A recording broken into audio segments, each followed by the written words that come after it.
So hello my dear lovely students, आप सभी का स्वागत है पीपीआई ट्यूटोरियल के यूट्यूब चैनल पे। मैं विकास कुमार आप सभी का स्वागत करता हूं और आज की इस वीडियो में बहुत ही आपका खास होने वाला है। जो भी बच्चे हमारे फ्री पेड कोर्स से जुड़ना चाहते हैं तो स्क्रीन पे दिए हुए व्हाट्सएप नंबर पे हमें फ्री लिख कर मैसेज कीजिए, फिर आपको सारी डिटेल्स व्हाट्सएप पर दे दी जाएंगी और ये आपका एग्जामिनेशन तक के लिए वैलिड है, फ्री ऑफ कॉस्ट सभी के लिए। जो भी स्टूडेंट इच्छुक है अपनी तैयारी को और बेहतरीन करना चाहते हैं हमारे फ्री पेड कोर्स से, तो हमें व्हाट्सएप पर मैसेज कीजिए। सिर्फ व्हाट्सएप पर मैसेज करना है, आपको कॉल नहीं करना है। क्लासेस के बारे में आपको टाइम शेड्यूल और कौन सा सब्जेक्ट किस दिन होगा उसके लिए आपको टेलीग्राम चैनल ज्वाइन करना होगा। टेलीग्राम चैनल का नेम है पीपीआई ट्यूटोरियल, स्क्रीन पे भी देख सकते हो, नहीं तो डिस्क्रिप्शन बॉक्स में लिंक है, उसको भी क्लिक करके आप जा सकते हो। जस्ट आपको पीपीआई ट्यूटोरियल सर्च करना होगा टेलीग्राम चैनल पे। वहाँ पर आपको फ्री ऑफ कॉस्ट सारा आपको क्लास का पीडीएफ, टाइम शेड्यूल और सही टाइम पे आने पर आपका टेस्ट भी कंडक्ट कराया जाएगा।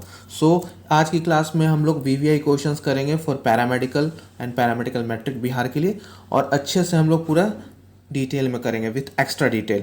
अलग से एक और जानकारी, जो भी बच्चे थ्योरी क्लासेस करना चाहते हैं यानी बेसिक से सारे सब्जेक्ट्स को हाई तक पढ़ना चाहते हैं तो आप हमारे पेड कोर्स को भी ज्वाइन कर सकते हो, जहां पर आपको सारे शिक्षक देख सकते हो पैरामेडिकल क्वालिफाइड है, तो सारे एक्सपीरियंस टीचर जो भी आपके पैरामेडिकल क्वालिफाइड कर चुके उनके द्वारा आपको पढ़ाया जाएगा। और कोर्स का फी आप देख सकते हो अभी बहुत ही कम है, ये जल्दी इंक्रीज कर दिया जाएगा। तो आप अगर इंटरेस्टेड हैं क्लास के बाद तो आप व्हाट्सएप नंबर पे हमें व्हाट्सएप कीजिएगा, आपको फर्दर सारा डिटेल्स दे दिया जाएगा। तो चलिए समय ना गवाते हैं, आज की क्लास को शुरू करते हैं। ना समय गवाते हुए अपने क्लास को शुरू करते हैं। पहला क्वेश्चन आपसे पूछ रहा है, it was discovered by Rutherford experiment with gold membrane. स्वर्ण झिल्ली के साथ रदरफोर्ड के प्रयोग में इसका खोज हुई। नाभिक, अल्फा पार्टिकल, बीटा कण, प्रोटॉन।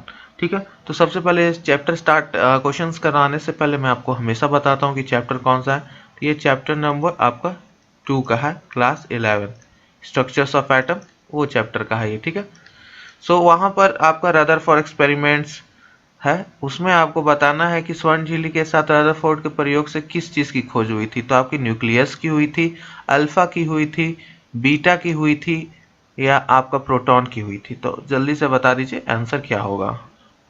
तो हाँ, बता दीजिए कि आपका यहाँ पर किस चीज़ की खोज हुई थी रदरफोर्ड के एक्सपेरिमेंट के द्वारा। तो पहले मैं आंसर बता देता हूँ, फिर आपको डिस्कस करूँगा क्वेश्चंस। तो न्यूक्लियस की यानी नाभिक की खोज की गई थी रदरफोर्ड के द्वारा। ठीक है, ये एक्सपेरिमेंट है क्या, क्या हुआ था एक्सपेरिमेंट में। तो ये एक्सपेरिमेंट का आपका नाम है आपका कि ये एक्सपेरिमेंट हुआ था आपका रदरफोर्ड के द्वारा। ठीक है, अल्फा पार्टिकल की मदद से। ठीक है, इसमें हम लोग अल्फा पार्टिकल का यूज किए थे। अल्फा पार्टिकल क्या होता है आपको पता है? पता है ना सभी को? अल्फा पार्टिकल यानी हीलियम के पार्टिकल्स को हम लोग अल्फा पार्टिकल बोलते हैं। ये आपका अल्फा पार्टिकल है। ठीक है, अल्फा पार्टिकल्स की मदद से आपका जो गोल्डन फॉइल होता है उसके ऊपर हम लोग बम्बार्डिंग कराते हैं अल्फा पार्टिकल्स का, फिर स्टडी करते हैं कि किस प्रकार से आपका ये इससे देता है प्रतिक्रिया। तो सबसे पहले तो अल्फा पार्टिकल से बम्बार्डिंग करा है, मतलब इस पे अल्फा पार्टिकल छोड़े गोल्डन फॉइल के ऊपर, तो आपका बहुत सारा अल्फा पार्टिकल पार कर गया इसको। पहला ये था कि आपका पार कर गया। दूसरा था कि कुछ अमाउंट में, बहुत स्मॉल फ्रैक्शन में आपका अल्फा पार्टिकल डिफ्लेक्ट हो गया। ठीक है, एंगल से थोड़ा थोड़ा डिफ्लेक्ट हो गया, दूसरा पॉइंट था। और तीसरा पॉइंट था बहुत कम आपका रिटर्न बैक हो गया, वापस जैसे गया 180 डिग्री वापस रिटर्न हो गया, बाउंस बैक। तो ये 3 चीज हुआ था। तो ये सब स्टडी करने के बाद आपका रदरफोर्ड ने कुछ बातें कंक्लूड की। तो वो आपकी बातें ये थी कि सबसे पहले कंक्लूजन ये निकाला कि आपका जो पॉजिटिव चार्ज मास है एटम का, यानी जो पॉजिटिव चार्ज है वो आपका सेंटर में है। ठीक है, सेंटर में। ठीक है, तो ये पहला पॉइंट था। फिर दूसरा पॉइंट था कि आपका ये बहुत छोटा जगह है, बहुत स्मॉल जगह पे आपका कॉन्सेंट्रेटेड है ये पॉजिटिव चार्ज, यानी उसको बाद में चल के हम लोग प्रोटॉन बोले, तो इसको न्यूक्लियस नाम दिया उन्होंने। ठीक है, यही खोज की थी उन्होंने, तो इसको नाभिक नाम दिया। क्या नाम दिया? नाभिक, न्यूक्लियस। उसके बाद इन्होंने दूसरा पॉइंट ये रखा कि आपका जो न्यूक्लियस है is surrounded by electron that move around the nucleus with orbits, यानी जो इलेक्ट्रॉन से वो एक ऑर्बिट में घूम रहा है। ठीक है, ये भी बताया इन्होंने। ठीक है, तो कक्षा के बारे में भी बताया। ठीक है, कक्षा। ठीक है, कक्षा के बारे में बताया, और वो बताया कि सर्कुलर पाथ यानी गोलाकार पाथ में घूम रहे, ये दूसरा पाथ था। और तीसरा पॉइंट ये है कि इन्होंने फिर बताया कि ये जो आपका रदरफोर्ड है वो सोलर सिस्टम से रिलेटेड है, ठीक है। जैसे सोलर सिस्टम में आपका घूमता है सन के चारों तरफ, वैसे ही आपका न्यूक्लियस के अराउंड सब इलेक्ट्रॉन्स घूमते हैं, ठीक है। सो आपका ये हो गया। थर्ड पॉइंट में ही एक पॉइंट और ऐड कर लीजिए, चौथा।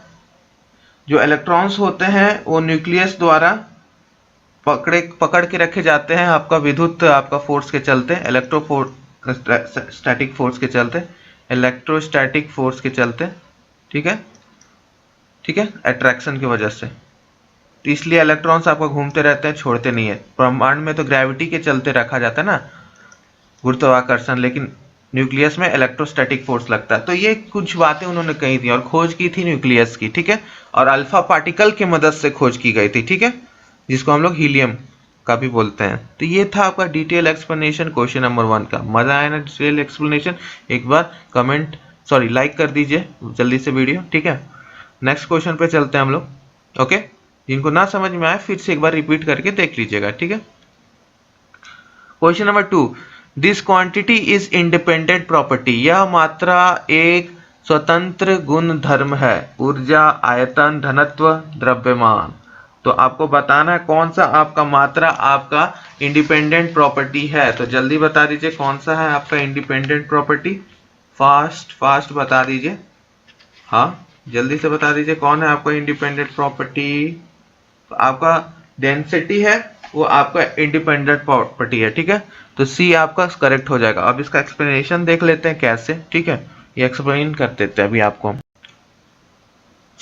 यहाँ पर आपका डेंसिटी होगा कैसे। तो यहाँ इंडिपेंडेंट प्रॉपर्टी पूछ रहा है। देखिए दो चीज हम लोग पढ़ रखे हैं, ठीक है, थर्मोडायनेमिक्स में इंटेंसिव और एक्सटेंसिव प्रॉपर्टी पढ़ रखे हैं हम लोग। क्या इंटेंसिव और एक्सटेंसिव, ये दोनों प्रॉपर्टी हम लोग पढ़ रखे हैं, ठीक। ये जो इंटेंसिव और एक्सटेंसिव प्रॉपर्टी होता क्या है। तो इंटेंसिव होता है जो कि आपका अमाउंट ऑफ सब्सटेंस पे डिपेंड करता है, ठीक है। यानी आपका मास हो गया, एनर्जी हो गया, यानी द्रव्यमान, ऊर्जा, आयतन, वॉल्यूम, ये सब। लेकिन एक्सटेंसिव क्या हो गया आपका टेम्परेचर, डेंसिटी यानी घनत्व, ये आपका नहीं डिपेंड करता है कि कितना है, ठीक है। प्रेशर भी आपका वही हो गया। तो ये सब क्या है, ये सब डिपेंड नहीं करता कि कितना अमाउंट में आपका सब्सटेंस यानी अमाउंट ऑफ सब्सटेंस है, तो डज नॉट डिपेंड। तो एक्सटेंसिव प्रॉपर्टी यहाँ पे डेंसिटी हो जाएगा। डेंसिटी क्या होता है, मास अपॉन में वॉल्यूम, ठीक है। आपका यहाँ होता क्या है कि आप 1 kg ले लो गोल्ड या 1 ग्राम लो गोल्ड, डेंसिटी दोनों का सेम आएगा, ठीक है, जो आप ले रहे हो उसमें थोड़ा सा टुकड़ा भी। लेकिन एनर्जी, वॉल्यूम, मास उसका अलग अलग हो जाएगा, आयतन उसका, ऊर्जा, मास। तो ये आपका अमाउंट ऑफ सब्सटेंस कितने अमाउंट में पदार्थ लिए हैं उसके साथ बदल जाता है, तो उसको इंटेंसिव बोलते हैं। जो नहीं बदलता है, कांस्टेंट रहता है, उसको कोई मतलब नहीं है कि कितना मात्रा में आप पदार्थ लिए हो, उसको एक्सटेंसिव प्रॉपर्टी बोलते हैं। तो यहाँ पे आपका एक्सटेंसिव पूछा था, ठीक है। तो स्वतंत्र गुणधर्म, ठीक है। इंडिपेंडेंट प्रॉपर्टी यहाँ पे क्या होगी, तो आपका डेंसिटी हो जाएगा। और ये था आपका प्रॉपर एक्सप्लेनेशन, और पूरा डिटेल में ABCD सारे ऑप्शंस के साथ, ठीक है। चलिए नेक्स्ट क्वेश्चन पे चलते हैं मेरे प्रिय बच्चों। आपको एक रिएक्शंस है बेसिमीकरण में Cu2S ऑक्सीडाइज टू फॉर्म, यानी बेसिमिराइजेशन में आपका C2S ऑक्सीजीकृत होकर क्या बन जाता है। तो CuO, Cu2O2 और CO2। तो सबसे पहले आपका वर्क है, होमवर्क, और कमेंट भी करना है। कमेंट बैटल आज स्टार्ट होगा। चारों आपको यौगिकों का नाम, केमिकल नेम आपको कमेंट करना है, ठीक है। यह आपका वर्क है, मैं नहीं बताऊंगा, आप खोजिए और कमेंट कीजिए लिख के, ठीक है। और बहुत अच्छा लगता है जब भी होमवर्क देता हूँ आप लोग सभी उसको पॉजिटिवली लेते हो और कमेंट करते हो, ठीक है। इसी तरह मेहनत करते रहिए, ठीक है। तो अब बता दीजिए कि इन बेसिमराइजेशन Cu2S ऑक्सीडाइज टू, यानी आपका Cu2S आपका ऑक्सीडाइज होके क्या बनेगा आपका बेसिमराइजेशन रिएक्शन में, यानी बेसिमराइजेशन मीरीकरण में आपका क्या बनेगा, ऑक्सीडाइज होके, ऑक्सीजीकृत होके। तो जल्दी बता दीजिए। ठीक है, सो आपका यहाँ पे ऐसे एक और ऐड कर लीजिएगा। ठीक है, बेसिमराइजेशन रिएक्शन। तो इसमें क्या होता है ना कि आपका इस प्रोसेस में आपका ब्लास्ट ऑफ एयर कन्वर्ट कर देता है आपको C2S को ऑक्सीडाइज कर देता है इनटू आपका Cu2O, यानी आपका ऑप्शन नंबर ए सही हो जाएगा। तो रिएक्शन पूरा देख लेते हैं। तो आपका 2Cu2S आपका प्लस 3O2 ऑक्सीडाइजेशन करना है, ऑक्सीडेशन, तो 3 आपका Cu2O प्लस 2SO2। ठीक है, तो इस प्रोसेस से जो प्रोड्यूस होता है इसको हम लोग क्या बोलते हैं, ब्लिस्टर कॉपर। तो ब्लिस्टर कॉपर जरूर याद रखिएगा, ब्लिस्टर कॉपर क्या होता है। ठीक है, ब्लिस्टर कॉपर जरूर याद रखें। ठीक है, इसे भूलें ना। तो हेंस क्या आपका बना, Cu2 बना किस चीज से, आपका फ्रॉम Cu2S। ठीक है, तो ये याद जरूर रखें और ये रिएक्शंस भी जरूर याद कर लीजिए। और ब्लिस्टर कॉपर इंपॉर्टेंट है, BBI है, इसका नाम जरूर याद रखिए और फॉर्मूले। ठीक है, ब्लिस्टर कॉपर। ओके, तो ये था आपका डिटेल एक्सप्लेनेशन क्वेश्चन नंबर 3 का। सो चलिए नेक्स्ट क्वेश्चन नंबर 4 पे चलते हैं। Okay my dear lovely students, so question number 4 आपसे क्या पूछ रहा है, which of the following has the lowest vapour pressure. ठीक है, वेपर प्रेशर यानी सॉल्यूशन, सॉल्यूशन चैप्टर का है ये। ठीक है, चैप्टर नंबर 2। और इसके लिए मैं आपको ये एडवाइस दूंगा कि 2019 और 18 का पैरामेडिकल मैट्रिक यानी PMD के नाम से वीडियो होगा प्लेलिस्ट में। 2019 का आप कर लीजिए, 18 का, वहाँ सॉल्यूशंस का जितना भी न्यूमेरिकल से बहुत अच्छा आया, तो वो भी आ सकता है आपका एग्जामिनेशन में, तो कर लीजिएगा। ठीक है, तो निम्नलिखित में से किसका वाष्प दाब न्यूनतम होगा, NaCl, BHCl, सुक्रोज, AlCl3। तो आपको बताना किसका वेपर प्रेशर यानी वेपर प्रेशर कम होगा। ठीक है, तो ये आपको एक्सप्लेन करना है। चलिए देखते हैं इसको। सो चलिए एक्स्ट्रा थ्योरी और इसको डिटेल में लर्न करते हैं, इस क्वेश्चन से पूरा थ्योरी को। तो ये थ्योरी आपका सॉल्यूशंस का है, तो इंपॉर्टेंट है, तो मैं इस थ्योरी को अभी एक्सप्लेन कर देता हूँ। ठीक है, तो सबसे पहली बात, आपका ये सॉल्यूशंस का कॉलिगेटिव प्रॉपर्टी आप लोग सुने होंगे, कॉलिगेटिव पढ़े होंगे, कॉलिगेटिव प्रॉपर्टी क्या होता है। ठीक है, तो कॉलिगेटिव प्रॉपर्टी का अर्थ क्या होता है कि वैसे प्रॉपर्टी जो कि आपके फिजिकल प्रॉपर्टीज हैं, जो आपका नंबर ऑफ पार्टिकल्स पे डिपेंड करते हैं, कितना नंबर ऑफ पार्टिकल्स है उस पे डिपेंड करते हैं। ठीक है, तो इसमें हम लोग बहुत कुछ पढ़े थे। ठीक है, लेकिन हम लोग यहाँ पे बात करेंगे लोएस्ट वेपर प्रेशर का। तो ये प्रॉपर्टी आपका कैसे काम करता है, तो इसमें कहा गया है एज नंबर ऑफ आयंस, जो आयंस बनेगा जब इसको डालेंगे, इसमें से आयंस यानी कैटायंस एंड आयंस निकलेंगे, धनायन और ऋण आयन, तो उसका नंबर इंक्रीज होता है, तो आपका वेपर प्रेशर लो होता है, वेपर प्रेशर आपका लो होता है। ठीक है, ठीक है, सो यहाँ पर आपको जिसका ज्यादा रहेगा उसका कम रहेगा, डिक्रीजेस। ठीक है, वेपर पेपर्स डिक्रीजेस। तो अब आइए एक एक करके देख लेते हैं। तो NaCl टूटेगा तो क्या बनेगा, Na प्लस और Cl माइनस, तो इसका I कितना हो जाएगा, यानी वांट ऑफ फैक्टर, क्या बोलते हैं उसको, वांट ऑफ फैक्टर। क्या बोलते हैं, जो I निकालते हैं उसको हम लोग वांट ऑफ फैक्टर बोलते हैं, वांट ऑफ फैक्टर। ठीक है, वांट ऑफ फैक्टर बोलते हैं। ठीक, I, तो इसका I कितना हो जाएगा, 2, एक Na प्लस एक Cl, और BCl में कितना हो जाएगा, I एक हो जाएगा, 3 हो जाएगा, कैसे, एक B2 प्लस और एक 2 Cl माइनस, हो गया 3। सुक्रोज देखिए, चूंकि ये आपका शुगर और जितना भी फ्रक्टोज ग्लूकोज ये सब होते हैं आयनाइज नहीं हो पाते। ठीक है, आयन इनका नहीं बन पाता, तो इन जो आयनाइज नहीं हो पाते हैं उनका हम लोग 1 लेते हैं। ठीक है, तो इनका 1 हो जाएगा आपका सुक्रोज का वांट ऑफ फैक्टर। ठीक है, जो आयनाइज नहीं होंगे उनका 1 लेके चलना है, क्योंकि सेम वही आपका शुगर रहेगा। ठीक है, अब AlCl3 में देख लेते हैं, इसमें I कितना हो जाएगा आपका 4, Al3 प्लस और आपका 3 Cl माइनस, तो आपका 4 हो गया। तो आपका यहाँ AlCl3 का देख सकते हो 4 आया है। ठीक है, आपका NaCl का 2 आया है, इसका 2 है, इसका 2 है, इसका आपका कितना है, सेकंड वाला का आपका 3 है, चौथा थर्ड वाला का 1 है, चौथा वाला का 4 है। तो सबसे ज़्यादा किसका है? इसका। तो सबसे कम वेपर प्रेशर भी इसी का रहेगा, तो यही कहा गया, ठीक है। जिसका ज़्यादा नंबर ऑफ पोल्स उसका कम प्रेशर, ठीक है। तो यही आपका कॉलिगेटिव प्रॉपर्टी का नियम है। As number of ions increase vapour pressure decrease. तो ये था आपका पूरा एक्सप्लेनेशन। क्या ये हार्ड क्वेश्चंस था? नहीं, बस थ्योरी पता हो तो अच्छे से हो जाएगा। तो इसलिए मैं कहता हूँ केमिस्ट्री, साइंस, बायोलॉजी, फिजिक्स सब में आप थ्योरी पे ज़्यादा फोकस कीजिए, उसी के बाद आपको क्वेश्चन सॉल्व हो पाएगा। तो थ्योरी पता रहेगा तो सब सॉल्व हो जाएगा। तो ये था आपका क्वेश्चन नंबर 4, ठीक है। समझ में आ गया? नहीं आया तो रिपीट करके एक बार देख लीजिएगा, ओके। और आप जानते हो कि यहाँ पीपीआई माने क्या होता है? माने क्वालिटी एंड ट्रस्ट। तो नेक्स्ट ईयर जब पेड कोर्स आएगा तो यही क्वालिटी और ट्रस्ट रहेगा। और मैं कोशिश करूंगा सारे सब्जेक्ट्स का लाऊं, लेकिन ये तो मुमकिन है नहीं कि एक टीचर सब करा पाए, लेकिन I will try my best to bring every subject. क्योंकि पैरामेडिकल लेवल का तो करा ही सकता हूँ, क्योंकि बीसीसी क्वालिफाइड हूँ, तो आपका तो डीसीसी का करा ही सकता हूँ, ओके। तो चलिए नेक्स्ट क्वेश्चन पे चलते हैं।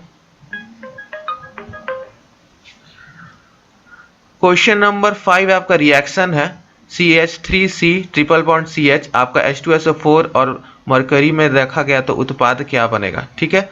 तो ये एक अच्छा ऑर्गेनिक रिएक्शंस है, ऑर्गेनिक रिएक्शंस है, तो इसको VVI कर लीजिएगा। और जितने भी रिएक्शंस मैंने 2006 से 20 तक करवाए हैं सबको VVI कर लीजिए। और नेम रिएक्शंस पे एक क्वेश्चंस आएगा, कुछ भी हो सकता है, Wurtz, Rosenberg, Reimer Tiemann, Kolbe's reactions, आपका क्लेमेंजन रिडक्शन, किसी पे ना Hofmann bromamide degradation, bromine water test, iodoform test, chloroform test, आपका अल्कोहल टेस्ट, कुछ ना कुछ एक क्वेश्चंस रहेगा। 5 मार्क्स आपका यहाँ फ्री का मिल रहा है, ले लीजिएगा। फ्री में मिल रहा है, ले लो मार्क्स, ठीक है। इस पे बस 5-10 रिएक्शंस याद करने, जितने भी मैंने बोला नोट डाउन कर लीजिए और कर लीजिएगा। सो ये क्वेश्चंस जो है आपका बेस्ड है topic hydration of alkynes. Alkynes का आपका हाइड्रेशन के ऊपर आधारित है। तो इसमें क्या होता है आपका कि ये जो रिएक्शंस पूरा मैं लिख रहा हूँ, CH3 ट्रिपल बॉन्ड CH आपका H2SO4/HC2+, ठीक है। इससे क्या प्रोडक्ट बनेगा? तो इससे आपका बेसिकली इसमें हम लोग 40% लेते हैं आपका H2SO4 और 1% Hg लेते हैं, ठीक है, HgSO4 यहाँ पे डायरेक्ट दिखा रखा है। तो ये क्या बनाता है आपका, यहाँ पर आपका जब लेते हैं आपका सल्फ्यूरिक एल्म यानी सल्फ्यूरिक एसिड प्लस आपका मरकरी सल्फेट, तो दोनों का आपका क्या बनाता है उत्पाद? एसीटोन बनाता है, ठीक है। क्या बनाता है? Acetone, CH3 double bond CH3, यानी ऑप्शन नंबर बी, एसीटोन बनाता है। क्या बनाता है? एसीटोन। लेकिन इस रिएक्शन में इंटरमीडिएट प्रोडक्ट भी बनता है, ठीक है। इसमें क्या बनता है कि आपका इनॉल बनता है, ठीक है। इसके बीच में इंटरमीडिएट प्रोडक्ट एक इनॉल बनता है, इन और ऑल, ठीक है। तो उसको मैंने बताया नहीं, ठीक है, क्योंकि उसमें अल्कोहल प्लस आपका डबल बॉन्ड रहता है, तो उसको मैंने वहीं बताया, ठीक है। तो इतना बस रिएक्शंस याद कर लीजिए, क्योंकि प्रोडक्ट पूछा तो इंटरमीडिएट मैंने छोड़ दिया। लेकिन एक आपका इनॉल प्रोसेस बनता है टॉटोमेरिज्म से, ठीक है, ओके। चलिए नेक्स्ट क्वेश्चन पे चलते हैं। रिएक्शंस लिख लीजिएगा। आपका क्या बना? Option number C, acetone. Question number 6, the most electropositive element is, सर्वाधिक धनात्वित विद्युत तत्व कौन सा है? कौन सा आपका सबसे ज्यादा पॉजिटिव एलिमेंट है? यहाँ पे कौन सा सबसे ज्यादा आपका देगा इलेक्ट्रोपॉजिटिविटी? तो जल्दी बता दीजिए कौन सा आंसर सही हुई। तो आपको यहाँ पे ऑप्शन है सीजियम, गैलियम, लिथियम, लीड, कौन सा ज्यादा है? तो आपको मैंने बताया है कि इलेक्ट्रोपॉजिटिविटी क्या होता है, इधर साइड आपका डिक्रीज होता है, इधर साइड क्या मतलब पीरियड के साइड, और ग्रुप साइड आपका बढ़ता है, ठीक है, इंक्रीज होता है। तो ये आपका पीरियोडिक टेबल के ऊपर है, यानी chapter number 3 periodic classification of elements, तत्वों का वर्गीकरण के ऊपर, क्लास 11 का। सो सीजियम करेक्ट उत्तर हो जाएगा, क्योंकि यहाँ पर सीजियम आपका है। और सीजियम आप लोग जानते हो सबसे ज़्यादा मोस्ट इलेक्ट्रोपॉजिटिव एलिमेंट है, सबसे ज्यादा विद्युत धनात्मक वाला तत्व है। इसका जेड क्या होता है 55 एटॉमिक नंबर परमाणु क्रमांक, ठीक है। और ये ग्रुप 1 का एलिमेंट है, इसका क्या हो जाएगा, इसका पूरा निकालिए तो ग्रुप रेड ब्लॉक। तो और यही क्वेश्चन आपका पैरामेडिकल मैट्रिक में आया 2018 या 19 में सीजीएम का निकालने। तो 6s1 इसका रहता है इलेक्ट्रॉनिक विन्यास, तो पीरियड क्या हो गया 6, ब्लॉक क्या हो गया आपका s, और ग्रुप नंबर 1 क्योंकि एक इलेक्ट्रॉन है तो period number 6, block s, group 1। ये हो गया आपका क्वेश्चन पैरामेडिकल 2018 या 19 का। तो देख सकते हो कि किस तरह से क्वेश्चंस पूछता है, ठीक है। तो यहाँ पे एक की जगह आपको 2 क्वेश्चंस हो गए। ओके, चलिए नेक्स्ट क्वेश्चन पे चलते हैं। क्वेश्चन नंबर, अभी हमने क्या किया, क्वेश्चन नंबर 6 किया, अब 7 करते हैं। If for one reaction the rate constant K1 and activation energy आपका E1 दे रखा है, तो सेकंड रिएक्शन के लिए रेट कांस्टेंट K2 है और उसका एक्टिवेशन एनर्जी E2 है। अगर K1 आपका 2K2 के बराबर है यानी रेट कांस्टेंट, तो आपको बताना है क्या होगा एक्टिवेशन एनर्जी, ठीक है। सो यदि एक अभिक्रिया के लिए दर स्थिरांक K1 है तथा सक्रिय ऊर्जा E1 है तथा दूसरी अभिक्रिया के लिए दर स्थिरांक K2 है और सक्रियण ऊर्जा E2 है, तो K1 इक्वल टू 2K2 कितना होगा आपका, ठीक है। तब आपका E1 क्या बताना है आपको, एक्टिवेशन एनर्जी, ठीक है, सक्रिय ऊर्जा। तो ये आपका किससे है, केमिकल काइनेटिक्स। और इस साल इस चैप्टर से न्यूमेरिकल्स आने वाला है, ठीक है, चैप्टर नंबर 4 क्लास आपका 12th। तो इससे आपका आने वाला माय डियर स्टूडेंट्स। ओके, सो यहाँ पे क्या है, यदि एक अभिक्रिया के लिए दर स्थिरांक आपका इतना है तो आपको बताना है। अब ये कैसे सॉल्व होगा, चलिए सॉल्व करते हैं। हाँ, तो अब इसमें बताना होगा कि आपका एक्टिवेशन एनर्जी कम होगा, ज़्यादा होगा, बराबर होगा, अनुमान नहीं लगाया जा सकता। तो ये आपका आधारित है, जैसे कि मैं बताया रासायनिक बल गति की चैप्टर 4 पे। सो वहाँ पे कॉन्सेप्ट है लास्ट पेजेस में कि अर्हेनियस इक्वेशंस, क्या है अर्हेनियस इक्वेशंस। तो अर्हेनियस इक्वेशंस आपका जो है, सो उसमें हम लोगों को क्या करना है कि आपका जो अर्हेनियस इक्वेशंस होता है, तो उसमें हम लोगों को ये लेना है, ठीक है। सो आपका क्या होता है इक्वेशन, K बराबर AE minus EA by RT, ठीक है। सो यहाँ पे आपका A क्या है, A आपका बताता है अर्हेनियस फैक्टर या फ्रीक्वेंसी फैक्टर, EA आपका एक्टिवेशन एनर्जी है, R आपका यूनिवर्सल गैस कांस्टेंट, T आपका टेम्परेचर है, ठीक है। सो आपका यहाँ पर सिंपल रूल है कि अगर आप कांस्टेंट को ज़्यादा लेते हैं, larger is the rate constant, यानी K को ज़्यादा लेते हैं, इस K को रेट कांस्टेंट, तो आपका lesser is energy of activation, तो कम रहेगा आपका एक्टिवेशन का एनर्जी। तो यहाँ पे देख सकते हो कि K1 आपका 2K2 के बराबर है, यानी K1 is greater than K2, ठीक है। तो एक्टिवेशन एनर्जी कम हो जाएगा, ठीक है। तो आपका E1 is smaller than E2, ये आपका हो जाएगा, ठीक है। यानी ऑप्शन नंबर बी, यानी एक्टिवेशन एनर्जी ज़्यादा किस में लगेगी, E2 में, कम किस में लगेगी, K1 में, क्योंकि आपका रेट कांस्टेंट K1 ज़्यादा है। तो जस्ट अपोजिट यही चीज़ कह रहा है, lesser is the energy of rate constant, आपका activation energy larger is the rate constant, lesser is the energy of activation. तो जितना ज़्यादा एनर्जी लेंगे, लार्जर कांस्टेंट लेंगे रेट कांस्टेंट, उतना आपका एनर्जी कम लगेगा। तो ये था आपका क्वेश्चन नंबर 7। कितना इजी क्वेश्चन था, और इस चैप्टर से ऐसा ही न्यूमेरिकल कम आपका थ्योरी बेस्ड क्वेश्चन ज़्यादा रहता है, ठीक है। तो अच्छे से कीजिएगा इस चैप्टर, और यहाँ से एक क्वेश्चन आपका आने वाला है 2021 में। अच्छा, क्वेश्चंस 5 मार्क्स आने वाले हैं, तो अच्छे से कर लीजिएगा, ठीक है, ठीक है। चलिए नेक्स्ट क्वेश्चन पे चलते हैं।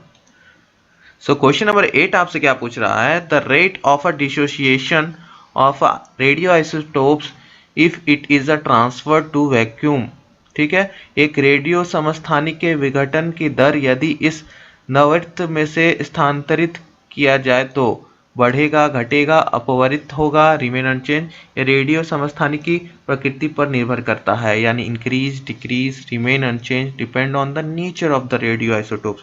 यानी आपसे यहाँ सवाल ये पूछ रहा है कि आपको रेट ऑफ डिसोसिएशन बताना है एक आपका रेडियो समस्थानिक का, रेडियो आइसोटोप्स का। अगर उसको हम लोग वैक्यूम में ट्रांसफर कर देंगे तो क्या होगा, बढ़ेगा, घटेगा, कुछ नहीं होगा, या ये तो डिपेंड करता है कि कैसा रेडियो आइसोटोप से कैसा मटेरियल, कैसा तत्व लिए है। ठीक है, चलिए इसको भी समझते हैं डिटेल में।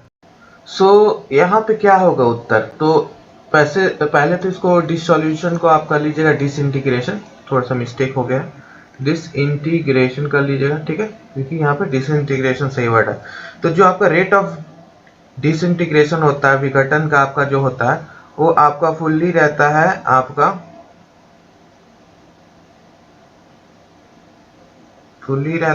डिपेंडेंट आपका number of radio active atoms present in that element only. तो उसको किसी चीज से मतलब नहीं है, सो वैक्यूम पे उससे कोई इफेक्ट नहीं पड़ेगा, तो रिमेन अनचेंज। ठीक है, क्योंकि बस इसका इफेक्ट किस पे रहता है, number of radio active atom, जितना उसमें परमाणु रहेगा एटम्स प्रेजेंट एलिमेंट्स में, तत्व में, उस पर फर्क पड़ता है। ठीक है, तो ऑप्शन सी करेक्ट हो जाएगा। ठीक है,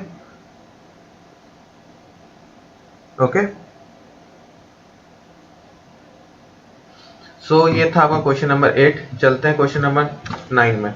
the species present in KHF twice में आपको बताना कौन कौन सा स्पीसीज है। ठीक है, तो आपको यहाँ कैटायंस एनायंस के ऊपर यानी आयंस के ऊपर सवाल है, आपको बताना है कि KHF ट्वाइस में कौन कौन सा आपका प्रेजेंट रहेगा। ठीक है, KHF ट्वाइस में आपका कौन कौन सा प्रेजेंट रहेगा, तो KHF में आपका ट्वाइस में कौन कौन सा चीज प्रेजेंट रहेगा। ठीक है, तो इसका नाम क्या हो जाएगा, KHF ट्वाइस यानी पोटेशियम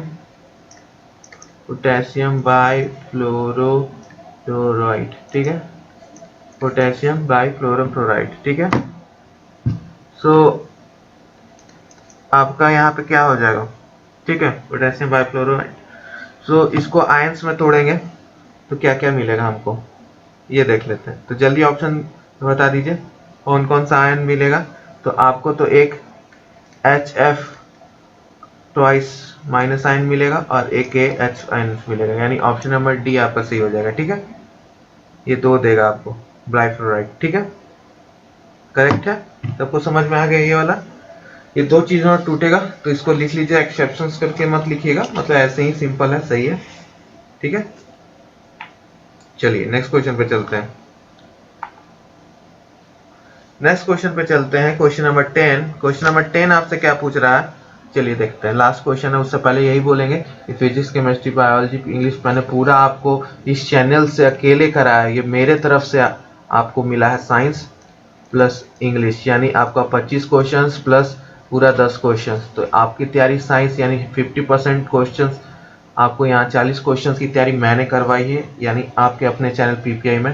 तो इसको भूलना नहीं है आपको। नेक्स्ट ईयर आपको जब मैं पेड कोर्स लाऊंगा तो आपको सबको रेकमेंड करना है। ठीक है, यहाँ से साइंस, इंग्लिश, और कोशिश करूंगा मैं हिंदी, GK, मैथ्स का भी लाऊं। ठीक है, तो जब मैं नेक्स्ट ईयर ओपन करूंगा तो आप सब कर लीजिएगा। ठीक है, और रेकमेंड कीजिएगा अपने रिलेटिव्स, जूनियर्स जितने भी हैं कि आप यहाँ से साइंस कीजिए। मैं बहुत अच्छे तरीके से रिकॉर्डेड क्लासेस के माध्यम से और बहुत सारा इनोवेटिव और बहुत अच्छे तरीके से करूंगा, तो आप लोग ये सब भूलना मत। ठीक है, चलिए नेक्स्ट क्वेश्चन पे चलते। पूछ रहा है आपसे, आइए देखते हैं। The sugar present in the DNA। तो आपको बताना है कि जो शुगर प्रेजेंट होता है DNA में वो आपका कितना कार्बन वाला होता है।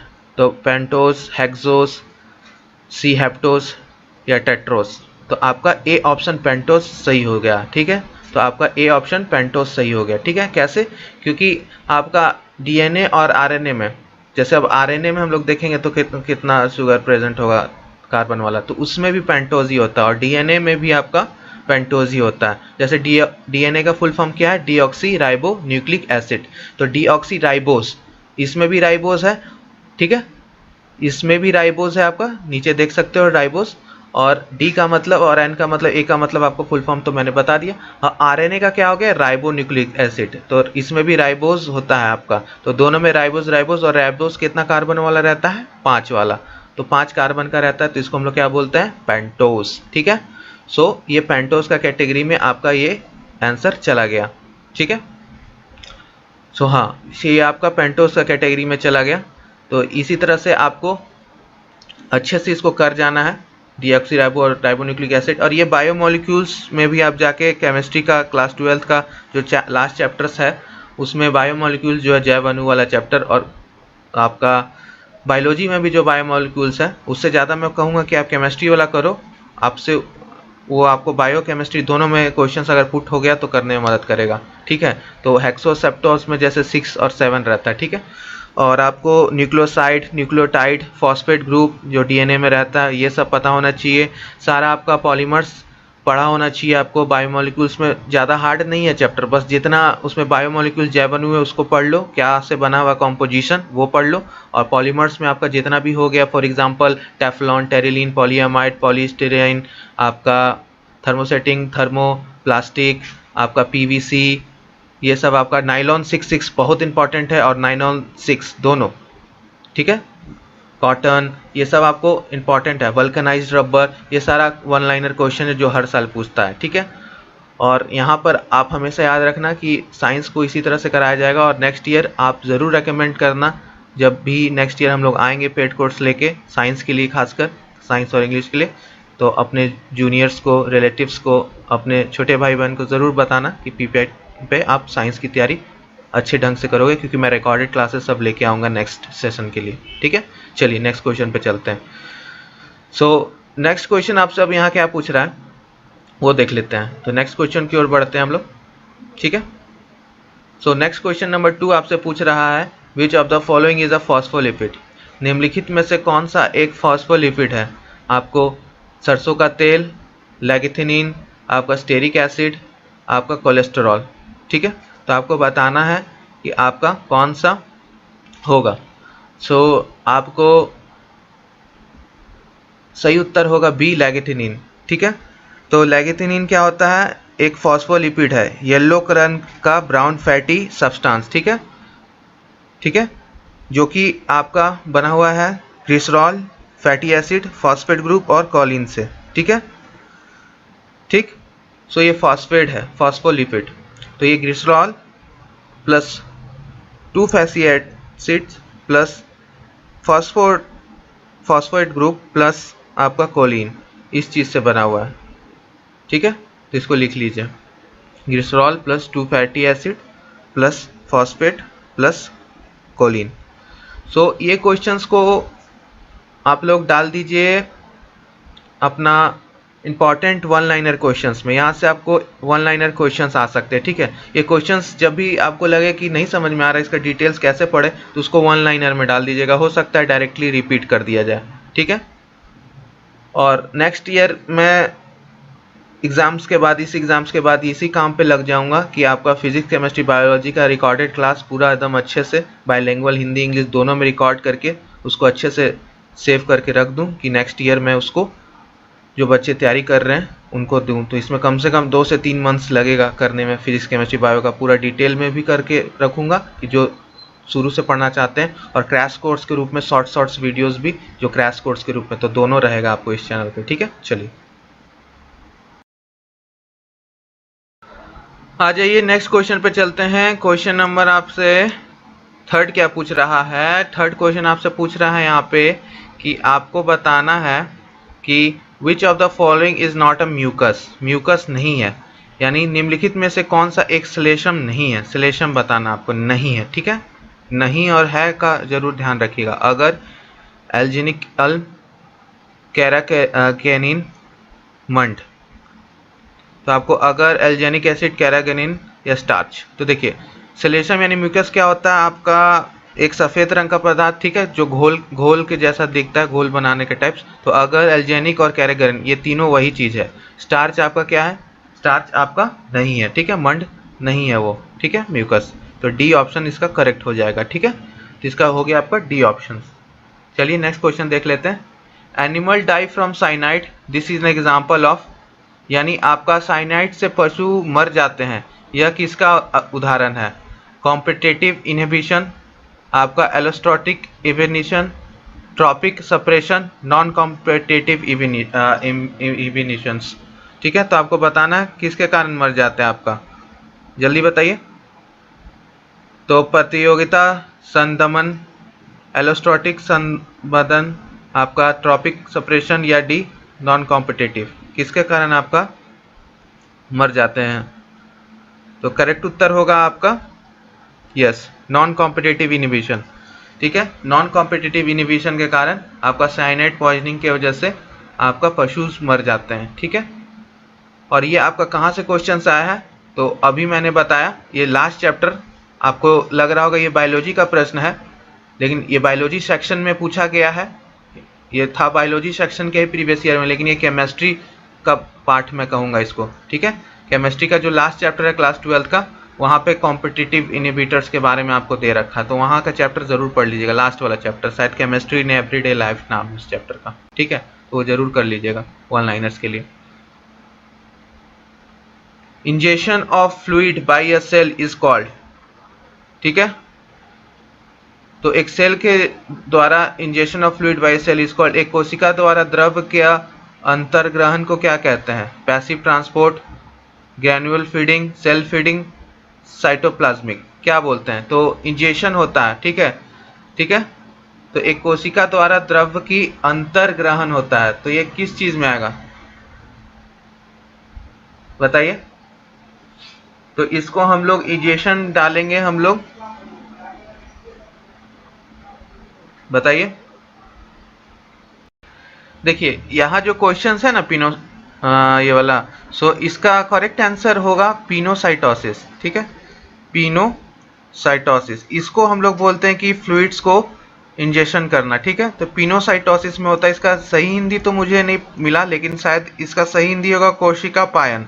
ठीक है, इसका सही हिंदी होगा कोशिका पायन, तो इसको ये कर लीजिएगा। ठीक है, तो ये हमको ऑप्शंस में पता नहीं चल रहा है कि कौन है, और सही मैं कन्वर्ट नहीं कर पाया इसको ट्रांसलेशन, लेकिन इसका आंसर ये होगा कि injection of fluid by a cell is called pinocytosis, यानी कोशिका पायन शायद इसका हिंदी होगा। तो आप लोग कमेंट करके बता दीजिएगा कि सही ट्रांसलेशन है कि नहीं। तो ये गिवन ऑप्शंस में से हमको पता नहीं कौन है, लेकिन पिनोसाइटोसिस आपका सही उत्तर होगा इस क्वेश्चन का। ठीक है, जैसे पिनोसाइटोसिस हो गया, इंडोसाइटोसिस हो गया, तो ये पिनोसाइटोसिस कोशिका पायन। ठीक, चलिए नेक्स्ट क्वेश्चन पर चलते हैं। नेक्स्ट क्वेश्चन पूछ रहा है which of the following cell can move on a solid surface by the wave of its plasma membrane. ठीक है, सो आपका निम्नलिखित में से कौन सा कोशिका का एक ठोस सतह पर उसके प्लाज्मा झिल्लियों के लहर से चलती है, तो WBC, आपका फिलामेंटियस सेल कोशिकाएं, ठीक है, तंतु कोशिकाएं या अमीबा, तो किसकी चलती हैं, तो ये आपका C, माइक्रोईटर सेल्स। ठीक है, सी आपका ऑप्शन हो जाएगा। ठीक है, क्योंकि यही आपका है जो प्लाज्मा मेम्ब्रेन पे सॉलिड सरफेसेस से आपका चलते हैं। ठीक है, तो आपका सही उत्तर हो जाएगा सी। ठीक है, आइए क्वेश्चन नंबर 7 देखते हैं। क्वेश्चन नंबर 7 पूछा है which cell organelles are involved in the metamorphosis of tadpoles, यानी टैडपोल्स का आपका कौन सा मेटामॉर्फोसिस के लिए यूज होता है, तो जल्दी बता दीजिए मेटामॉर्फोसिस के लिए कौन सा यूज होता है। तो आपका लायन कण, ए गोल्गी काय, सी राइबोसोम, या डी माइटोकॉन्ड्रिया। तो मेटामॉर्फोसिस का क्या मतलब होता है ये जानते हो आप लोग, पहले मेटामॉर्फोसिस क्या होता है, मेटामॉर्फोसिस, और ये आपका उस चैप्टर से आया फ्रॉग वाले। ठीक है, मेटामॉर्फोसिस, मेटामॉर्फोसिस का मतलब होता है कि आपका बायोलॉजिकल प्रोसेस है जिसमें आपका बर्थे के बाद जल्दी जल्दी बढ़ना हो जाता है, जल्दी जल्दी बढ़ता है। ठीक है, तो उसको हम लोग मेटामॉर्फोसिस बोलते हैं। ठीक, तो एक एनिमल्स का बर्थ से लेके एडल्ट स्टेज तक जाने को हम लोग मेटामॉर्फोसिस बोलते हैं। तो उसमें क्या काम आता है आपका, तो बी लाइसेट, लायन कैन। ठीक है, तो आपको बी लाइसेट हो जाएगा इसका आंसर। ठीक है, माइटोकॉन्ड्रिया, गोल्गी बॉडीज, राइबोसोम्स, ये सब आपको पता ही होगा, सेल ऑर्गेनेल्स। क्वेश्चन नंबर 8 आपसे क्या बोल रहा है कि which of the following chemical is not formed during both glycolysis and fermentation, यानी निम्नलिखित में से कौन सा रसायन दोनों ग्लाइकोलाइसिस तथा कन्वेयन के द्वारा नहीं बनता है, ठीक है। तो आपका पायरुवेट, 3 फॉस्फोग्लिसरेट, सी है आपका ग्लूकोज 6 फॉस्फेट, या डी है आपका एसिटल्डिहाइड। कौन सा आपका नहीं बनता है, ठीक है। तो आपका एसिटल्डिहाइड नहीं बनता, बाकी सब आपका बनता है, ठीक है। तो नॉट याद रखिएगा, यहाँ पे नॉट दे रखा है, ठीक, यहाँ पे नॉट दे रखा है आपका। और ये साइकिल्स पे क्वेश्चंस आपका आ सकता है, कर्व साइकिल हो गया, टीसीए साइकिल हो गया, ये सब आपका दे सकता है, ठीक है। लेकिन क्या देगा कि कितना एटीपी बनता है, कितना एनएडीपी बनता है, कितना कंज्यूम होता है साइकिल में, ये ज़रूर कर लीजिएगा, ठीक है। साइकिल्स में जो अच्छे तैयारी कर रहे हैं, अपनी तैयारी को और प्लस प्लस करने के लिए साइकिल्स में कितना यूज़ होता है ये मैं नहीं बता रहा हूँ, थोड़ा सा बुक पलटिए खुद, ठीक है। तो इस फॉर्म में भी क्वेश्चन आ सकता है। Question number 9, it is not an enteric bacterium among the following. निम्नलिखित में से कौन एक अंतरह जीवाणु नहीं है? तो आपका स्यूडोमोनास सेपिसिया, आपका विब्रियो कॉलेरा, सी आपका सैलेमेना टाइफोसा, और डी है इकोलाई। कौन सा आपका नहीं है? तो करेक्ट उत्तर हो जाएगा विब्रियो, ठीक है, बी, ठीक। लास्ट प्रश्न देख लेते हैं। Fucoxanthin pigment is found in which of the following. ये प्रश्न मैंने कह रखा है कि एल्गी अच्छा से कर लीजिए प्लांट किंगडम का, एक प्रश्न जरूर यहाँ से रहना चाहिए। एल्गी का जो चार्ट मैंने करा रखा है, प्रीवियस ईयर्स में जाओगे तो अच्छे से मैंने पूरा चार्ट करा रखा है, पूरा ब्राउन ग्रीन एल्गी सब पे, ठीक है।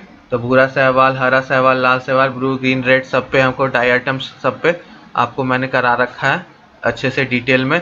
तो फ्यूकोजेनेथिन आपका पिगमेंट किस में फाउंड आउट होता है, बता दीजिए, जल्दी बता दीजिए। फ्यूकोजेनेथिन पिगमेंट सबको याद हो जाना चाहिए, बताइए जल्दी से, फास्ट फास्ट। लास्ट क्वेश्चन है ये, लास्ट क्वेश्चन ये फ्यूकोजेनेथिन के ऊपर।